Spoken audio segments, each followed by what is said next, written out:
Sometimes I find myself asking, how can anyone still believe in God? With what we know about the world now, how can anyone still believe that the Bible is true? Is it just brainwashing? If you tell a child every day that bananas are poisonous, that child will probably get sick if they eat a banana. It's psychosomatic, you see? They know they've eaten poison. They know they've eaten poison because that's what they've been told their entire lives. So of course they feel sick. Of course they feel as if they've been poisoned. Think about the placebo effect. You give a patient sugar pills, no medicine in them at all, and they feel better. The pills helped because the patient believes they've helped. Oddly enough, even if you tell the patient they've taken a placebo, it still makes them feel a little bit better. Not as much, but it still makes them feel better, which is kind of like eating a dog turd and believing it tastes like a fucking Milky Way. But I guess that there is some subjectivity even in objective experience. What is God? A placebo. Really, God is a placebo. I know that's not an original observation to me, but it really is the truth. The universe is big and scary. People you love are dying. Everything's gone to shit. Well, don't worry, buddy, because guess what? Guess what, buddy? God has got your back. It may not seem like he does. It may not seem like it. You know, even if your son rapes your daughter and your wife kills herself and you're fired from your job and your dog gets a brain tumor and you need $5,000 worth of dental work because you've got abscessed teeth and your car breaks down and your house is foreclosed on and your left hand mysteriously stops working. Oh God, what's going on? Don't fear, because God's got your back. You see, all of this shit you're going through now, that's just a test.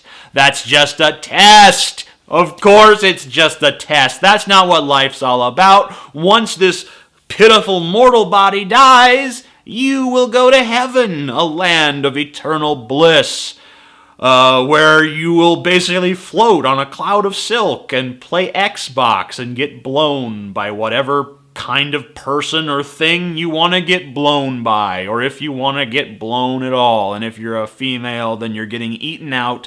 If you want to be eaten out, whatever, it's heaven. Whatever your idea of paradise is, that's what's gonna fucking exist there, and there's gonna be no suffering. And you know how, like, sometimes you wake up and your back kind of hurts or you got a stiff neck or something? That don't fucking happen in heaven. You just feel good all the goddamn time, better than you ever felt here on earth, all right? That's heaven.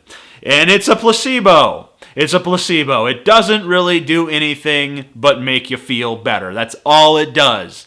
How? By giving you a new perspective. By telling you that all the suffering you're going through now should be looked at in the larger context of your immortal life of pure bliss in a magical kingdom that you will go to after you die.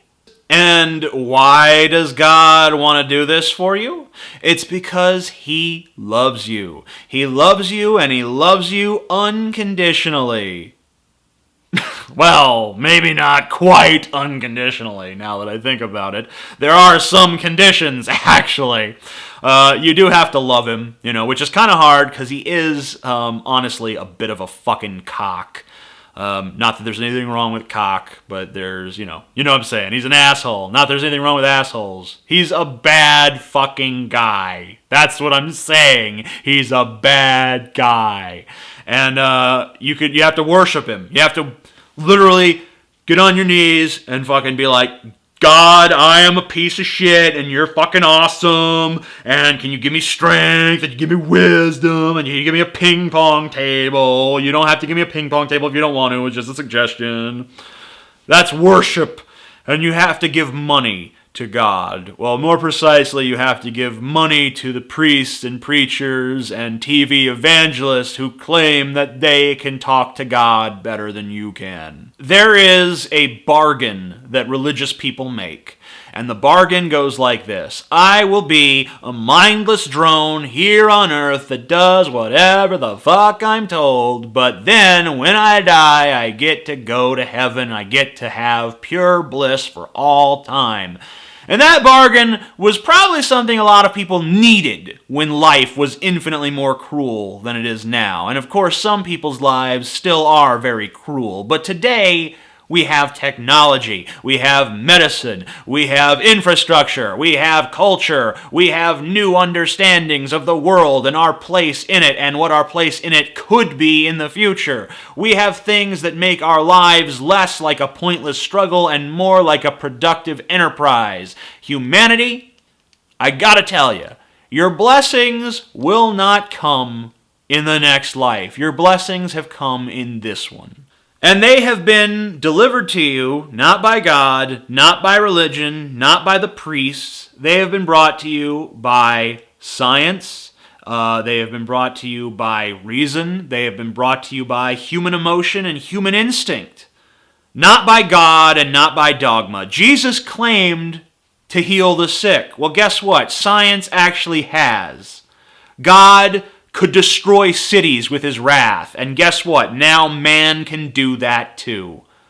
I hope we don't ever do it again, but it's something that we do have the capability of doing with one single bomb.